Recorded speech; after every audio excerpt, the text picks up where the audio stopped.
নমস্কার বন্ধুরা, আমি আজকে মাকে নিয়ে আপনাদের সামনে কিছু বলতে চাই। সেটা হলো মা সবারই আপনজন। দেখুন বন্ধুরা, অন্তর্যামী ভগবান যেমন মানব জীবন থেকে শুরু করে জীবের প্রতিটি অবস্থায় বুঝতে পারে, অতএব মাও বুঝতে পারে সন্তানের অবস্থা। যেমন আমি আমার কথাই আপনাদের সামনে তুলে ধরছি। আমি একটা কোম্পানি জব করি, তাই আমাকে প্রায় সব সময় বাইক চালাতে হয়। ঘটনাটা আজ থেকে প্রায় 2 দিন আগের।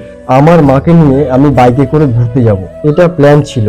কিন্তু হঠাৎ দেখি আমার বাইকে তেল নেই কথাটা কিন্তু আমি মাকে জানাইনি। আমার কাছে বাইকে তেল ভরার টাকাও ছিল না, তাই প্ল্যান করলাম মাকে নিয়ে লোকাল কোনো গাড়িতে যাব। মেন রোড আমার বাড়ির থেকে প্রায় 1 কিলোমিটার দূরে। আমি প্রায় পায়ে হেঁটে 1 কিলোমিটার চলে গেলাম, তারপর গাড়িতে উঠলাম। সেটা ছিল ম্যাজিক গাড়ি। গাড়িতে প্রচুর ভিড় ছিল, একটাও সিট ছিল না। গাড়ির ড্রাইভার বাবু খুব কষ্ট করে আমার মায়ের জন্য একটা সিটের পজিশন করে দিল, আর আমি মায়ের সামনে গাড়ির হাতল ধরে দাঁড়িয়ে থাকলাম। গাড়ি চলতে শুরু করলো। কয়েক কিলোমিটার গেলাম, তারপর আমার মা আমার মনের অবস্থা বুঝে আমার পকেটে কিছু টাকা গুঁজে দিয়ে বলল, এই টাকাগুলো তুই রাখ বাবা।